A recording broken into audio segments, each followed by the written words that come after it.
Hello friends, मैं मोहित sir आप सबका अपने YouTube channel maths by Mohit sir में हार्दिक स्वागत करता हूँ। हम लोग मिक्सचर एंड एलिगेशन पढ़ चुके हैं। मिश्रण पूरा समाप्त हो चुका है। कल आप लोगों का जो टर्न आया था, कल जो हमने आपको पढ़ाया था, कल के टर्न में जो हमने आपको पढ़ाया था वो प्रीवियस ईयर क्वेश्चन करवाए थे। 7 से 8 क्वेश्चन हमने आपको कल करवाए थे और आज फिर से हम प्रीवियस ईयर क्वेश्चन करवाने जा रहे हैं और इसी चैप्टर से क्वेश्चन करवाने जा रहे हैं जो एलिगेशन एंड मिक्सचर पढ़ाया हुआ है, मिश्रण जो पढ़ाया हुआ है उसी से हम आपको आज फिर से क्वेश्चन करवाने जा रहे हैं। ठीक है, प्रीवियस ईयर क्वेश्चन जो लास्ट टर्न पे हम लोग के एग्ज़ाम में आए हुए हैं, वो चाहे एसएससी के एग्ज़ाम में हो, चाहे रेलवे के एग्ज़ाम में हो, ठीक है, चाहे वो पुलिस के एग्ज़ाम में हो और चाहे वो एसआई के एग्ज़ाम में हो। ठीक है, ये सारे क्वेश्चन हम आपको पढ़ा रहे हैं और हमने पहले ही आपको बता रखा है कि जो भी चैप्टर हम आपको पढ़ाएंगे उसमें प्रीवियस ईयर जो क्वेश्चन आए हुए हैं उस चैप्टर से वो हम आपको ज़रूर करवाएंगे ताकि आपको अपनी कैपेसिटी का अंदाज़ा लग सके, आप अपना अंदाज़ा लगा सके कि हम एग्ज़ाम में किस लेवल की हमारी तैयारी हो चुकी है। एग्ज़ाम के लिए हम एग्ज़ाम में जाएंगे तो कितने क्वेश्चन कर सकते हैं, कितने क्वेश्चन नहीं कर सकते। अभी तो प्रीवियस ईयर क्वेश्चन हम आपको करवा रहे हैं केवल चैप्टर वाइज चैप्टर। ठीक है, उसके बाद आपका एक पूरा पीडीएफ आएगा। ठीक है, वो हम करवाएंगे जो पूरे हर एक चैप्टर से क्वेश्चन आएंगे। लेकिन अभी सिलेबस ही कितना हुआ है, अभी सिलेबस में तो आपके 4-5 चैप्टर 6 चैप्टर 4-5 चैप्टर के लगभग हो चुके हैं।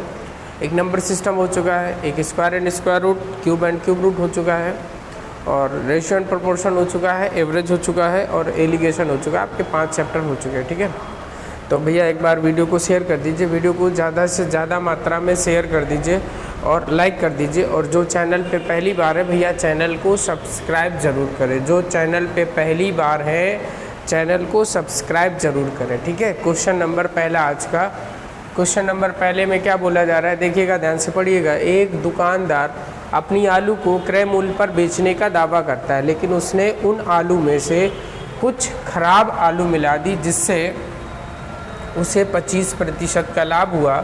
उस आलू के मिश्रण में कितने प्रतिशत खराब आलू हैं। ठीक है, सवाल एक बार फिर से ध्यान से पढ़ लीजिए। बोला जा रहा है एक दुकानदार अपनी आलू को क्रय मूल्य पर बेचने का दावा करता है, लेकिन उसने उन आलू में से कुछ खराब आलू मिला दी है जिससे उसे 25% का लाभ हुआ। तो उस आलू के मिश्रण में कितने प्रतिशत खराब आलू है। जल्दी से कमेंट करिए जिसको भी आंसर आ रहा हो, और जिसको आंसर नहीं आ रहा है वो बोर्ड पे ध्यान दें। भैया लाभ कितने का हो रहा है, 25% का। कितने का लाभ हो रहा है, 25% का। और 25% बराबर कितने के होता है, 1/4 के होता है। 25% बराबर कितने के होता है, 1/4 के होता है। और जब भी ऐसे करते हैं कि 25% बराबर 1/4 है तो अपान में जो संख्या लिखी होती है वो हमेशा सीपी होती है और जो ऊपर लिखी होती है वो क्या होती है, प्रॉफिट, लाभ होता है। क्योंकि सवाल में लाभ बोल रहा है, अगर सवाल में हानि बोल रहा होता तो यहाँ पे हानि होती, लाभ बोल रहा है इसलिए यहाँ पे ऊपर जो संख्या आएगी वो लाभ आएगी।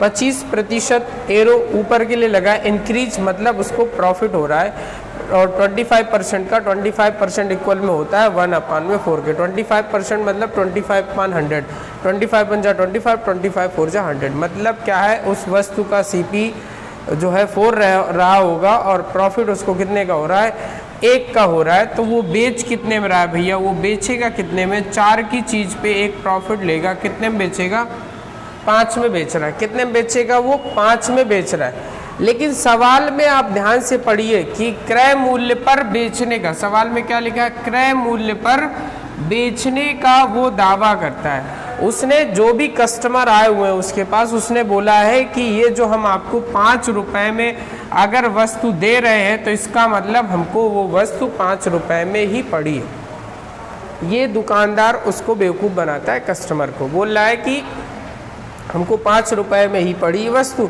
आप 5 रुपए में ही ले जाओ, जबकि वास्तव में उसको कितने की पड़ी, 4 रुपए की पड़ी है और 1 प्रॉफिट ले रहा है, यानी 5 में बेच रहा है। तो उसने बोला है क्रय मूल्य पर बेचने का दावा करता है, यानी ये जो 5 रुपए है ये कस्टमर के लिए क्या हो जाएगा, सीपी हो जाएगा। कस्टमर के लिए क्या हो जाएगा, सीपी हो जाएगा। इस क्रय मूल्य में से उसका प्रॉफिट कितने का है, लाभ कितने का है, 1 का है। तो 1 का लाभ हो रहा है कितने में से, 5 में से, और गुणे क्या करते हैं, प्रतिशत निकालने के लिए 100 करते हैं। आप 5 से इस 100 को काट देंगे, 20% निकल के आ चुका है। तो जो है खराब आलू का प्रतिशत, खराब आलू का प्रतिशत जो है वो हमारा निकल के आ चुका है, कितना है, 20%। ठीक है, खराब आलू का प्रतिशत कितना है, 20% है। मतलब कहने का ये है कि 5 में से 1 आलू खराब है, तो 5 में से अगर 1 आलू खराब है तो कितने प्रतिशत खराब आलू है भैया, 20% वहाँ पे आलू खराब है। यहाँ पे खराब आलू लिख के आ सकता है या सड़ी हुई आलू लिख के आ सकता है। क्वेश्चन में ज़्यादातर ऐसे लिख के आता है कि एक फल विक्रेता है, वो अपने फलों में कुछ सड़े फल मिला देता है और बेचते टाइम वो बोलता है कि हम क्रय मूल्य पर ही आपको फल बेच रहे हैं और उसके बाद प्रॉफिट होता है। तो यह सीधी सी बात है, अगर क्रय मूल्य पर बेचेंगे तो प्रॉफिट हो ही नहीं सकता, कुछ तो घपला हो रहा होगा, और वो घपला यही होता है जो यहाँ पे इस सवाल में बताया गया। इस सवाल को जल्दी से राइट डाउन कर लीजिए, इस सवाल का स्क्रीनशॉट ले लीजिए बहुत जल्दी से।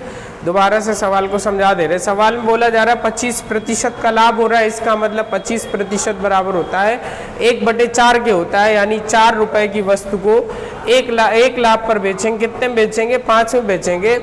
या फिर सवाल में बोल रहा है कि 4 आलू जब वो बेच रहा है तो 1 आलू का प्रॉफिट हो रहा है, यानी कितने आलू बेचेगा, 4 और 1 5। अब सवाल में बोला जा रहा है कि ये जो 5 आया है, ये सवाल में बोल रहा है क्रय मूल्य के बराबर ही है, क्योंकि वो ग्राहक दुकानदार ग्राहक से बोलता है, यानी सीपी जो है एसपी के बराबर हो जाएगा 5, और वो 5 में से 1 सड़ी हुई आलू मिला दे रहा है, और प्रतिशत निकालते गुणे 100 करते। आप 5 से भाग दे दीजिए, ये आंसर आ गया। खराब आलू का प्रतिशत कितना है, 20% है, यानी उसने अच्छी आलू में से कितनी आलू मिला रखी है, 20% सड़ी हुई आलू मिला रखी, इसलिए उसको जाके 25% का लाभ हो रहा है। इस क्वेश्चन को राइट डाउन कर लीजिए, स्क्रीनशॉट ले लीजिए। और हम आपसे बोल रहे हैं, अगर चैनल पे पहली बार है भैया तो चैनल को सब्सक्राइब जरूर करें और वीडियो को ज़्यादा से ज़्यादा मात्रा में शेयर करें। पढ़ाई पे ध्यान देते रहे, हमने आपको बता रखा है, वादा कर रखा है हमने आपसे, और वादा तोड़ेंगे नहीं। हमने आपको बता रखा है 2022 में एक सरकारी पद लेना है तो लेना है, इसलिए प्रॉपर जो है क्लास को आप देखते रहिए। क्लास बंक नहीं करना है, पर डे आपको पढ़ाई करना है, ठीक है, डेली क्लास लेना है। और इस क्लास से कम आपको 20 सवाल तो मिनिमम प्रैक्टिस करने ही है, 20 से 30 सवाल इस क्लास से प्रैक्टिस करनी है। अभी तक की क्लास जो है 45 क्लास हो गई है। अगर आपने एक क्लास से 20 क्वेश्चन लगाए हैं तो 45 दूनी 900 क्वेश्चन, लगभग में 900 से 1000 के बीच में लगा चुके होंगे क्वेश्चन। ये केवल कारनामा 45 दिन का है, ठीक है, 45 दिन की हम बात बता रहे हैं, ठीक है। यदि आप 30 क्वेश्चन लगाएंगे, ठीक है, तो 1350 क्वेश्चन, लगभग में 1400 क्वेश्चन होते हैं। और ये प्रक्रिया अगर आपने 6 महीने कर ली तो लगभग में आप 10,000 का आंकड़ा छू लेंगे। 10,000 अगर आप क्वेश्चन लगा ले रहे हैं, ठीक है, तो बहुत होते हैं क्वेश्चन 10,000। 10,000 अगर 10 से 15,000 के बीच में आप क्वेश्चन लगा के एग्ज़ाम हॉल में जा रहे हैं तो ऐसा कोई क्वेश्चन नहीं आएगा जो आपको आता ना हो, ठीक है। इसलिए आप पढ़ाई पे ध्यान दें रेगुलर, ठीक है, रेगुलर क्लास लें। Question number second, question number भैया सेकंड है आज का। क्वेश्चन नंबर सेकंड में बोला जा रहा है भैया 2 गिलास में दूध व पानी का अनुपात 2:1 तथा 1:1 है। इन दोनों गिलास को एक तीसरे गिलास में पलट दिया जाता है, तो तीसरे गिलास में दूध व पानी का अनुपात कितना होगा यदि दोनों गिलास की मात्रा समान हो। सवाल पे ध्यान दीजिए, आप क्वेश्चन पे ध्यान दीजिएगा। सवाल में क्या बोला जा रहा है, ऐसे क्वेश्चन पढ़ा चुके, ये प्रीवियस ईयर क्वेश्चन करा रहे भैया, ये प्रीवियस ईयर क्वेश्चन करा रहे जो लास्ट ईयर में हम लोगों के एसएससी और रेलवे के एग्जाम में और क्या नाम पुलिस के एग्जाम में आए हुए वो क्वेश्चन हम आपको करा रहे हैं। आप लोग अगर क्लास पूरी मिक्सर एंड एलिगेशन पढ़ चुके हैं हमसे तो आप आंसर देने की कोशिश करें और आप देख लीजिए जो ऐसे क्वेश्चन हम आपको पढ़ा चुके हैं वैसे ही क्वेश्चन आए हुए हैं। आप हर एक टाइप आपको हमने कंप्लीट कराया और ऐसे ही क्वेश्चन आते हैं। आप विश्वास मानो, थोड़ा सा विश्वास रखो और धैर्य बना के चलो, सफलता मिलेगी आपको, ठीक है। क्वेश्चन में क्या बोला जा रहा है, 2 गिलास में दूध व पानी का अनुपात 2:1 है तथा 1:1 है। इन दोनों गिलास को एक तीसरे गिलास में पलट दिया जाता है, तो तीसरे गिलास में दूध व पानी का अनुपात कितना होगा यदि दोनों गिलास की मात्रा समान हो। जिसको भी ये आंसर आ रहा हो आंसर कमेंट करिए और बाकी लोग बोर्ड पे ध्यान दें, बाकी लोग बोर्ड पे ध्यान दें। भैया बोला जा रहा है सवाल में दूध और पानी का अनुपात पहले गिलास में कितना है 2:1 है। दूध और पानी का अनुपात भैया पहले गिलास में कितना है, पहले गिलास में अनुपात कितना है 2:1 है और दूसरे गिलास में दूध और पानी का अनुपात कितना है 1:1 है। भैया पहले गिलास में दूध और पानी का अनुपात 2:1 है और दूसरे गिलास में 1:1 है। हम यहाँ से देख ले रहे हैं, यहाँ से क्वांटिटी कितनी है, मिश्रण कितना हो रहा है 2 और 1 3 हिस्सा हो रहा है। यहाँ मिश्रण कितना हो रहा है 1 और 1 2 हिस्सा हो रहा है। भैया हम यहाँ देख ले रहे हैं कि दूध और पानी का मिश्रण पहले गिलास में कितना हो रहा है 2 और 1 3 हिस्सा हो रहा है। यहाँ पे कितना हो रहा है 1 और 1 2 हिस्सा हो रहा है। जबकि सवाल में बोला जा रहा है यदि दोनों गिलास की मात्रा समान हो, समान हो का मतलब दोनों गिलास में मिश्रण जो है वो बराबर हो, यानी अगर पहले वाले में 10 लीटर है तो दूसरे वाले में भी 10 लीटर हो या 10 हिस्सा हो। यहाँ हम देख रहे हैं 3 हिस्सा है, यहाँ 2 हिस्सा है। 3 और 2 को बराबर करना है, मतलब भैया यहाँ पे 2 का मल्टीप्लाई कर दो। अगर 2 का मल्टीप्लाई यहाँ करेंगे तो यहाँ भी करना पड़ेगा, तो 2 का मल्टीप्लाई करेंगे तो 2 गुणे 2 कितना होता है भैया 4 होता है। 2 गुणे 1 कितना होता है 2 होता है। यानी दूध और पानी का जो रेशियो है पहले गिलास में वो कितना है 4 और 1 है। अगर क्वांटिटी बराबर कर रहे हैं, ये 3 है और ये 2 लिखा है, बराबर करना है। 3 दूनी 6 3 दूनी 6 हो गया, यानी 3 का मल्टीप्लाई यहाँ करना है। 3 का मल्टीप्लाई आप करोगे तो यहाँ 3 आ गया, यहाँ 3 आ गया। अब हम देख ले रहे हैं कि 3 और 3 6 हो रहा है दूसरे गिलास में और पहले गिलास में 4 और 2 6 हो रहा है। इन दोनों को मिला दिया जाता है तो 4 और 3 7 हो जाएगा और 2 और 3 5 हो जाएगा। तो जो तीसरे गिलास में है, तीसरे गिलास में दूध और पानी में अनुपात है भैया कितना आ जा रहा है 7:5 आ जा रहा है। जो तीसरे गिलास में दूध और पानी का अनुपात है वो भैया कितना आ जा रहा है 7:5 आ जा रहा है। ये तीसरे गिलास में क्वांटिटी आ रही है मिल्क एंड वाटर की। ठीक है, ऐसे क्वेश्चन हम आपको करवा चुके हैं पहले क्लास में। ठीक है, ये तो हम क्वेश्चन आपको करवा रहे हैं, प्रीवियस ईयर क्वेश्चन करवा रहे हैं। ऐसे क्वेश्चन हम आपको क्लास में पहले पढ़ा चुके हैं। ठीक है, जो पहले पढ़ चुके हैं वो ऐसे क्वेश्चन लगा ले रहे हो भैया, उनको समझ में आ रहा होगा हम कितने पानी में हैं, कितनी हमने मेहनत की, इसलिए आप मेहनत करते रहो। ठीक है, आप देख लो, ये प्रीवियस ईयर क्वेश्चन कराने का मतलब ये है क्योंकि आप लोगों को जल्दी पल्दी, हम लोगों पे विश्वास कहाँ होता है, टीचरों पे विश्वास कहाँ होता है, बाबा पे विश्वास होता है। बाबा जी कह देंगे तुम्हारे हाथ में ये है, लो नौकरी मारेंगे 2020 में फेंक के तुम्हारे मुंह में। ठीक है, ऐसा कर दो, लाओ 2000 रुपया लो, अभी मंत्र पढ़ रहे हैं नौकरी आ जाएगी। बाबा पे विश्वास कर लो कि अध्यापकों पे विश्वास नहीं करते। प्रीवियस ईयर क्वेश्चन कराने का रीजन मेन यही है कि आप लोग देखो कैसे क्वेश्चन आ रहे हैं, आप हम पे विश्वास ना करो। अभी आपको लग रहा होगा कहीं ऐसा तो नहीं है कि सरल क्वेश्चन उठा लाए और क्लास में पढ़ा है इसलिए उठा लाए। भैया आपके पास मोबाइल है, सब लोगों के पास है। ठीक है, आप PDF डाउनलोड कर लो प्रीवियस ईयर की, उसमें से देख लो ऐसे क्वेश्चन आए हुए हैं SSC और रेलवे में कि नहीं आए हुए। ठीक है, पढ़ाई करते रहो, बस पढ़ाई करते रहो। अगर पढ़ाई करोगे तो 2022 में आपके हाथ में एक सरकारी पद होगा। ठीक है, और मौज काटोगे, फिर वही कहानी होगी, वाह बेटे मौज कर दी। नहीं तो अभी तो कुछ नहीं है, फटीचर हो बिल्कुल से। ठीक है, किसी लायक नहीं हो, कोनो लायक नहीं हो अभी तो, ऐसी कंडीशन में हो। ठीक है, इसलिए पढ़ाई कर लो। बार बार चिल्ला रहे हैं, जिसके दिमाग में अगर हमारी बात बैठ रही होगी वो 2023 में उसको पता चलेगा कि भैया के साथ जुड़े थे, विश्वास करके हमने अच्छा काम किया। ठीक है, क्वेश्चन नंबर दूसरे के स्क्रीनशॉट ले लीजिए, क्वेश्चन नंबर दूसरे के स्क्रीनशॉट ले लीजिए। और क्वेश्चन नंबर तीसरा भैया, क्वेश्चन नंबर तीसरा, सवाल नंबर तीसरा भैया बोला जा रहा है 10 रुपये प्रति किलोग्राम की 6 किलोग्राम चीनी को 15 रुपये प्रति किलोग्राम की 4 किलो चीनी के साथ मिला दिया जाता है तो मिश्रण का भाव ज्ञात करें। सवाल में भैया क्या बोला जा रहा है, ध्यान से पढ़िएगा।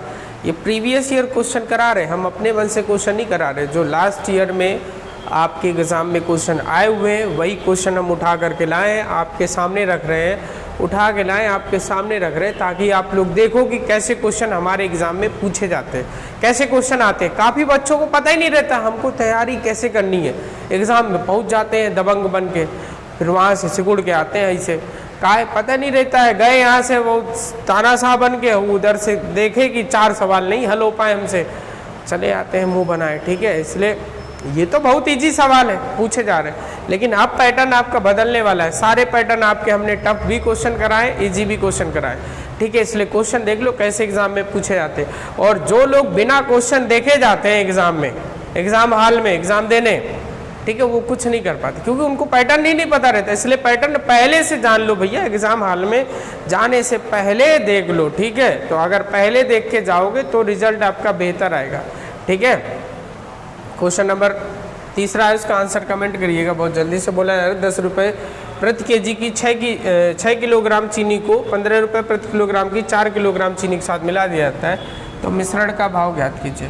भैया यहाँ से हम देख रहे हैं कि 10 रुपये प्रति किलोग्राम की चीनी है और ये 15 रुपये प्रति किलोग्राम की चीनी है। ये कितने किलोग्राम है? 6 किलोग्राम है। ये कितने किलोग्राम है? 4 किलोग्राम है। हम यहाँ से देख ले रहे हैं कि ये किस अनुपात में है। 2 से ये 3 बार कट रहा है, 2 से ये 2 बार कट रहा है।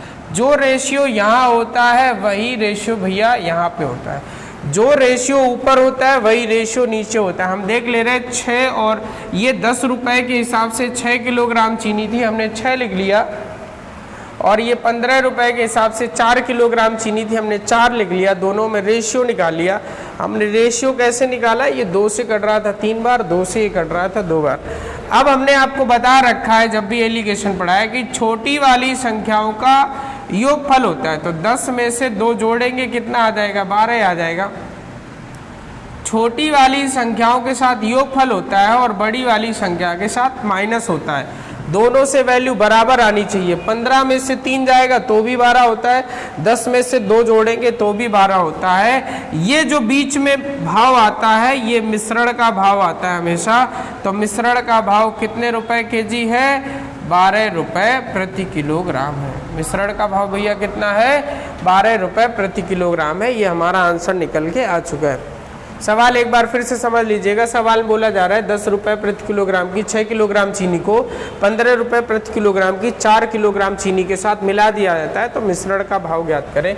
हमने देखा ये 10 रुपये की 6 किलोग्राम चीनी है, ये 15 रुपये की 4 किलोग्राम चीनी है। अब हमने देखा जो रेशियो यहाँ होता है वही रेशियो यहाँ पे होता है। तो हमने देखा ये 2 से कट रहा 3 बार, ये 2 से कट रहा था 2 बार, यानी ऊपर भी रेशियो 3 और 2 का है, तो यहाँ पे भी रेशियो 3 और 2 का ही आता है। तो रेशियो 3 और 2 का। हमने बोला छोटी वाली संख्याओं का योगफल होता है, 10 में से 2 जाएगा, 2 जुड़ जाएगा 12 हो जाएगा। और बड़ी वाली संख्याओं के साथ डिफरेंस होता है, 15 में से 3 जाएगा तो भी 12 आएगा। ये जो बीच में संख्या आती है ये मिश्रण का भाव आता है। तो मिश्रण का जो भाव है वो 12 रुपये प्रति किलोग्राम हो जाएगा। यही हमसे आंसर पूछा गया, यही हमारा आंसर आ गया। ये एलिगेशन मिश्रण बोल रहा था, एलिगेशन बोल रहा था, इसलिए हमने एलिगेशन से लगा दिया। इसको आप साधारण तरीके से भी लगा सकते हो। साधारण तरीके से कैसे लगा सकते हो भैया? 6 किलोग्राम है, 10 के हिसाब से कितने रुपए की मिलेगी भैया? 10 रुपए की 1 किलोग्राम, 6 किलोग्राम 60 रुपए की मिलेगी कि नहीं? ठीक है। 1 किलोग्राम 15 की है, 4 किलोग्राम 60 की मिलेगी कि नहीं? ठीक है। ये कितने किलोग्राम है? 6 है। ये कितने? 4 किलोग्राम है। 60 और 60 120 रुपए में भैया 6 4 10 किलोग्राम मिल रहा है। तो 1 किलोग्राम कितने रुपए में मिलेगी? 12 रुपए प्रति किलोग्राम। इस सवाल को ऐसे भी लगा सकते थे, ठीक है। जरूरी नहीं है आप समझ रहे हो कि ऐसे ही लगाना हो, ऐसे भी लगा सकते थे, बेसिक मेथड से भी लगा सकते थे। ये मेथड क्लास 10th में अप्लाई करते, 9th 10th 8th में अप्लाई करते, ठीक है। उम्मीद कर रहे हैं आपको ये समझ में आ रहा होगा। समझ में आ रहा है भैया? बताइए कि क्वेश्चन समझ में आ रहे हैं कि नहीं आ रहे, ठीक है। समझ में आएंगे, जरूर आएंगे समझ में। यदि आप पढ़ाई करोगे तो सब कुछ आएगा और एक सरकारी पद आपके खाते में होगा, एक सरकारी पद आपके खाते में होगा। वरना केयर राहुल की तरीके बिना खाता खोले आप पवेलियन वापस चले जाओगे, ठीक है। क्वेश्चन नंबर नेक्स्ट है question number 4। Question number 4, question number 4 भैया। क्वेश्चन नंबर 4 में क्या बोला जा रहा है? ध्यान से पढ़िएगा। क्वेश्चन नंबर 4 में बोला जा रहा है 3 प्रकार के गेहूँ 30 रुपये प्रति केजी, 35 रुपये प्रति केजी तथा x रुपये प्रति केजी को 3:4:2 के अनुपात में मिलाया जाता है। और इसको मिलाने के बाद जो मिश्रण का भाव है वो 34 रुपये प्रति किलोग्राम हो जाता है। तो x का मान ज्ञात कीजिए। इस क्वेश्चन में x की वैल्यू निकालना है। सवाल में क्या बोला जा रहा है, ध्यान से पढ़ लीजिएगा। सवाल में एक बार और पढ़ लीजिए। सवाल में बोला जा रहा है कि 3 प्रकार के गेहूं है, एक 30 रुपये प्रति किलोग्राम वाला है, एक 35 रुपये प्रति किलोग्राम वाला है, एक x रुपये प्रति किलोग्राम वाला है। इनको किस अनुपात में मिलाया गया, 3:4:2 के रेशियो में मिलाया गया है और मिश्रण का भाव 34 रुपये प्रति किलोग्राम हो गया है। तो x का मान ज्ञात कीजिए। आंसर कीजिएगा, जल्दी से कमेंट कीजिए आंसर, जिसको भी आ रहा हो। जिसको नहीं आ रहा है वो देखें। भैया हम देख रहे हैं कि 30 रुपये के हिसाब से कितने किलोग्राम है, 3 किलोग्राम है, प्लस 35 रुपये के हिसाब से कितने किलोग्राम है, 4 किलोग्राम है, प्लस x रुपये के हिसाब से कितने किलोग्राम है, 2 किलोग्राम है, और बराबर में जो मिश्रण हो जा रहा है वो 34 किलोग्राम हो जा रहा है, सॉरी 34 रुपये हो जा रहा है। मिश्रण का दाम कितने किलो, 4 3 7 और 2 9 किलोग्राम हो जा रहा है। ठीक है, 9 किलोग्राम का भाव कितना हो जा रहा है, 34। इस सवाल को हल करना है। ये 2 से कट रहा है 15 बार, ये 2 से कट रहा है 2 बार और ये 2 से कट रहा है 1 बार।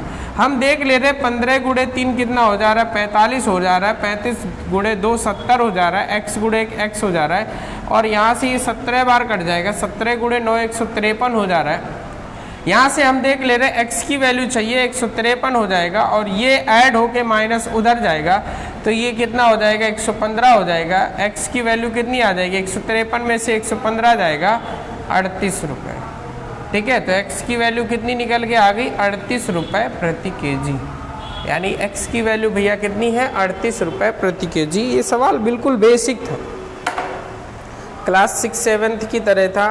डायरेक्ट मल्टीप्लाई कर लेना था, मल्टीप्लाई करने के बाद इसको जोड़ लेना था, और जोड़ने के बाद इसको क्या करना था, 34 रुपये भाव हो जा रहा है। टोटल कितने किलोग्राम हो जा रहे हैं, 4 3 7 और 2 9 किलोग्राम हो जा रहे हैं, और हमारा आंसर आ जाना था। ठीक है, इस क्वेश्चन को राइट डाउन कर लीजिए, स्क्रीनशॉट ले लीजिए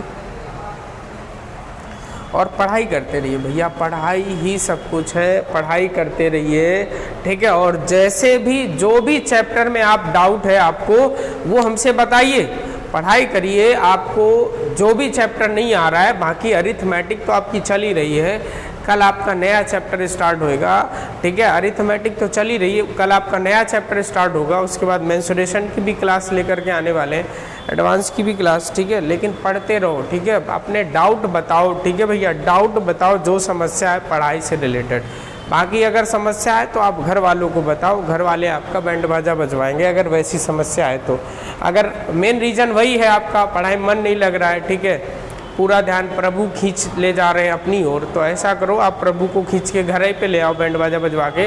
ठीक है, और फिर पढ़ाई करो, नौकरी लगेगी। ठीक है, जॉब मिलेगी गवर्नमेंट। बस ध्यान नहीं भटकाना। अगर ध्यान भटक रहा है, कोई खींच रहा है आपका ध्यान, तो आप अपने घर खींच लाओ, अगर हो सकता है पॉसिबल है तो, और नहीं पॉसिबल है तो फिर जो डोरी है खींचने वाली वो डोरी को कट कर दो। ठीक है, और पढ़ाई पे ध्यान दो, क्योंकि कुछ एक समय ऐसा आएगा जब आपको वो खिंचाव जो है अपने आप ख़त्म हो जाएगा। ठीक है, तब आपको ख़राब लगेगा, बुरा लगेगा, फिर आप कहोगे उनने ज़िंदगी ख़राब कर दी हमारी। ठीक है, हम तो बहुत होशियार थे पढ़ने में। ठीक है, होशियार अगर होते तो फिर ऐसा होती ही ना। ठीक है, ये कहानी ना आती आज। ठीक है, पढ़ाई पे ध्यान दे लो। नेक्स्ट क्वेश्चन है, क्वेश्चन नंबर नेक्स्ट है क्वेश्चन नंबर 5। भैया क्वेश्चन नंबर 5 में क्या बोला जा रहा है, ध्यान से पढ़िएगा। क्वेश्चन नंबर 5 में बोला जा रहा है एक मिश्र धातु में लोहे व जिंक का अनुपात 4:5 है, तथा दूसरी मिश्र धातु में लोहे कॉपर व जिंक का अनुपात 3:2:7 है। यदि इन दोनों मिश्र धातुओं को बराबर मात्रा में पिघलाकर एक तीसरी मिश्र धातु बनाई जाए तो उसमें लोहे कॉपर व जिंक में अनुपात कितना होगा। लोहे कॉपर व जिंक का अनुपात दोनों मिश्र धातुओं की बराबर मात्रा पिघलाने के बाद, उसमें लोहे कॉपर व जिंक में अनुपात पूछा जा रहा है। इस क्वेश्चन का आंसर बहुत तेज़ी से दीजिएगा, क्योंकि इस टाइप का क्वेश्चन हम करवा चुके हैं। जल्दी से कमेंट करिए आंसर, जिसको भी आ रहा हो।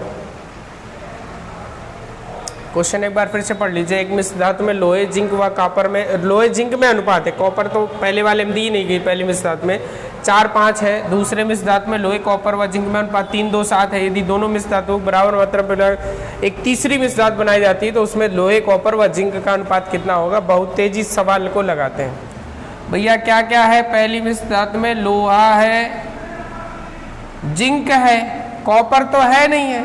तो दूसरी मिश्र धातु में कॉपर है तो हम यहाँ पे कॉपर नहीं है तो कॉपर लिख ले रहे हैं सुविधा के हिसाब से, ठीक है। इसमें आप देख सकते हैं किस अनुपात में 4 है, लोहा का हिस्सा है, कॉपर का हिस्सा है नहीं इसलिए 0 कर दिया। जिंक कितने हिस्सा है, 5। ये पहली मिश्र धातु है। अब दूसरी मिश्र धातु देख रहे हैं उसमें लोहा 3 हिस्सा है, कॉपर 2 हिस्सा है और जिंक कितने हिस्सा है, 7 हिस्सा है। यहाँ लोहा 4 हिस्सा था, जिंक 5 था पहले वाले में। कॉपर है नहीं है तो हमने 0 क्वांटिटी ले ली। कॉपर है ही नहीं, कोई चीज़ है नहीं तो वहाँ 0 लेना है। लोहा कॉपर और जिंक में रेशियो यहाँ पे 3 2 और 7 है। इसके बाद बोल रहा है दोनों की बराबर मात्रा होनी चाहिए। तो हम यहाँ देख रहे हैं, हम यहाँ देख ले रहे हैं कि पहला जो मिश्रण है उस मिश्रण में कितना हिस्सा है, 4 और 5 9 हिस्सा है। दूसरा मिश्रण कितने हिस्सा है भैया, 3 2 5 और 7 12 हिस्सा है। यहाँ पहला वाला मिश्रण 4 0 और 5 को जोड़ेंगे 9 हिस्सा आएगा। दूसरा वाला मिश्रण 3 2 5 और 7 12 हिस्सा है। जबकि सवाल में क्या बोला जा रहा है, बराबर मात्रा पिघलाई जा रही, तो इन दोनों को बराबर कर लेते हैं। 9 और 12 का एलसीएम कितना होता है, 36 होता है। 4 का गुणा इधर कर देते हैं, 3 का गुणा इधर कर देते हैं। तो अगर हम 4 का गुणा करेंगे तो आप यहाँ से देख सकते हैं कि 4 गुणे 4 हो जाएगा 16, 4 गुणे 0 0 हो जाएगा और 4 पंचे 20 हो जाएगा। 4 गुणे 0 0 हो जाएगा, 4 पंचे 20। ये हमारा आ जाएगा लोहा और ये आ जाएगा कॉपर और ये भैया क्या आ जाएगा, जिंक आ जाएगा। और हम दूसरी मिश्र धातु में कितने गुणा करना है भैया, 36 बनाने के लिए 9 चौको 36 12 36, 3 का गुणा करना है। 3 का मल्टीप्लाई करेंगे, 3 गुणे 3 कितना होता है 9, 3 मल्टीपल 3 9 होता है, 3 2 जा 6 होता है और 3 7 जा 21 होता है। कुछ नहीं करना, इन सबको जोड़ देना है तो तीसरी मिश्र धातु बनेगी 16 और 9 25, 6 और 0 6 होता है 21। सॉरी यहाँ पे मल्टीप्लाई गलत हो गया है, 4 5 जा 20 होता है। 20 और 21 कितना हो जाएगा 41। तो जो तीसरी मिश्र धातु है उसमें लोहे कॉपर और जिंक में रेशियो निकल के आ रहा है, कितना आ रहा है 25 अनुपात 6 अनुपात 41। ये तीसरी मिश्र धातु में लोहे कॉपर और जिंक में अनुपात निकल के आ रहा है 25 अनुपात 6 अनुपात 41। ठीक है, इस क्वेश्चन का स्क्रीनशॉट ले लीजिए जल्दी से। केवल लैंग्वेज इसकी लेंदी थी, बाकी क्वेश्चन बहुत इजी था, ध्यान से समझ लीजिएगा। पहली मिश्र धातु में लोहे और जिंक में अनुपात 4 और 5 है, कॉपर था नहीं तो हमने कॉपर 0 ले लिया, लोहे के सामने 4 लिख दिया, जिंक के सामने 5 कॉपर था नहीं 0 लिख दिया। फिर दूसरी मिश्र धातु उसमें लोहे कॉपर और जिंक में रेशियो 3 2 और 7 है, दोनों की बराबर मात्रा पिघलाई जा रही। हम यहाँ से देख ले रहे हैं पहला मिश्रण 4 0 और 5 जोड़ेंगे 9 होता है, 3 2 5 और 7 12 होता है। 9 और 12 को बराबर करना है, एलसीएम लेंगे, 9 चौको 36 होता है, 12 36 होता है। 4 का मल्टीप्लाई करने पे 36 मिल रहा है तो 4 का मल्टीप्लाई कर दे, 3 का मल्टीप्लाई करने पे 36 मिल रहा है, 3 का कर दिया, दोनों को ऐड कर दिया, आंसर आ गया। ठीक है, उम्मीद कर रहे भैया ये आपको क्वेश्चन समझ में आ रहे बताइएगा, कुछ टफ नहीं है। ऐसे क्वेश्चन अगर आपके एग्जाम में आते हैं उड़ा के रख दोगे। ठीक है, अगर पढ़ रहे हो तो, प्रैक्टिस कर रहे हो तो, नहीं प्रैक्टिस कर रहे हो तो ताकते रहोगे, क्योंकि ताकने की आदत तो बहुत है आप लोगों को। ताकने में तो माहिर हो, 5 घंटे तकवा लो तो एक ही जगह खड़े रहोगे, भूख प्यास सब मिट जाती है, बस देखते रहोगे। ठीक है, तो ताकने में माहिर हो, इसलिए अगर क्वेश्चन नहीं आ रहे तो ताकते रहोगे, बगल वाले को देखोगे, इसको देखोगे, दूर दूर तक नज़र मारोगे, कमरे में कुछ होने वाला नहीं है, और फिर वहाँ से मुंह बना के चले आओगे। ठीक है, क्वेश्चन नंबर 5 हो गया, इसका स्क्रीनशॉट ले लीजिएगा। क्वेश्चन नंबर नेक्स्ट है क्वेश्चन नंबर 6। क्वेश्चन नंबर भैया 6 में क्या बोला जा रहा है, 2 प्रकार के मिश्रण में शहद व पानी का अनुपात 1:3 व 3:1 है। पहले मिश्रण के 2 लीटर व दूसरे मिश्रण के 3 लीटर मिलाकर एक तीसरा मिश्रण बनाया जाता है, तो तीसरे मिश्रण में शहद व पानी का अनुपात कितना होगा। तो भैया तीसरे मिश्रण में शहद व पानी का अनुपात कितना होगा, ये हमें फाइंड करना है। आंसर कमेंट करिएगा भैया जल्दी से, बहुत सारे बच्चों को आंसर आ रहा होगा, आंसर कमेंट करिएगा, कितना आ रहा है आंसर बताइएगा भैया, आप लोग बताइए कितना आ रहा है आंसर इसका। क्वेश्चन में क्या बोला जा रहा है, 2 प्रकार के मिश्रण है, उसमें शहद व पानी का रेशियो पहले मिश्रण में कितना है 1:3 है, दूसरे मिश्रण में कितना है 3:1 है। ठीक है, और बोला जा रहा है पहले मिश्रण के 2 लीटर है, दूसरे मिश्रण के 3 लीटर है, इनको मिला के एक तीसरा मिश्रण बनाया जा रहा है जिसमें दूध और पानी का अनुपात ज्ञात करना है। ठीक है, तो पहले तो बताया नहीं गया भैया इस सवाल में, इस सवाल में कहीं पहले बताया गया मिश्रण कितने लीटर है, नहीं बताया गया ना, तो बताया नहीं गया। पहले हम मान लेते हैं 1 लीटर है, 1 लीटर में 1:3 है, तो भैया पहले मिश्रण को 2 लीटर है, तो 2 × 1 2 हो गया, 2 × 3 कितना हो गया 6 हो गया। फिर दूसरा मिश्रण भी 1 लीटर है जिसमें रेशियो 3 और 1 है, भैया इसके कितने लीटर मिला जा रहा है 3 लीटर मिला जा रहा है, 3 × 3 9 हो गया, 3 × 1 कितना हो गया, तो भैया शहद और पानी का मिक्सचर जो है तीसरे में कितना आ जाएगा 9 और 2 कितना होता है 11 अनुपात 6 3 9। ये हमारा आंसर निकल के आ चुका है, 9 और 2 11 और 6 और 3 9, ये हमारा आंसर निकल के आ चुका है। कहीं बताया ही नहीं जा रहा था कि पहले वाले में कितने लीटर है दूसरे वाले में कितने लीटर है, तो हमने मान लिया पहला मिश्रण 1 लीटर था, उसके 2 लीटर मिलाया जा रहे, 2 का मल्टीप्लाई कर दिया, दूसरा मिश्रण भी 1 लीटर था, 3 लीटर मिलाया जा रहे, 3 का मल्टीप्लाई कर दिया, कितने कितना हिस्सा है, ये हमारा आंसर निकल के आ चुका है। ठीक है, ये हमारा आंसर निकल के आ चुका है। ये भैया हमने आपको प्रीवियस ईयर क्वेश्चन, कल हमने आपको 7-8 क्वेश्चन कराए थे, आज 6 क्वेश्चन करा रहे, थोड़ा सा अस्वस्थ है, तबीयत थोड़ा सा सही नहीं है, इसलिए आगे की क्लास नहीं ले पा रहे हैं, वरना उम्मीद करके आए थे कि आप आज आपको 10 क्वेश्चन करवाएंगे। ठीक है, आज आपकी क्लास यहीं तक रह रही है। ठीक है, उम्मीद कर रहे हैं आपको ये सवाल समझ में आए होंगे, और भैया पढ़ाई करते रहो, मेहनत करते रहो, स्ट्रगल करना पड़ेगा, संघर्ष करना पड़ता है, अगर ऊंचाइयों पे पहुंचना है तो संघर्ष करना पड़ता है। हालात कभी कभी ऐसे हो जाते हैं कि उम्मीद छोड़नी पड़ती है, लेकिन यदि आप संघर्ष करते रहो तो अगर आपने उम्मीद छोड़ भी रखी होती है तो भी आपको सफलता मिलती है, आप ऊंचाइयों तक पहुंच सकते हो। ठीक है, बहुत ऊंचाई तक, लेकिन संघर्ष करना पड़ता है, संघर्ष करने के बाद ही सफलता मिलती है।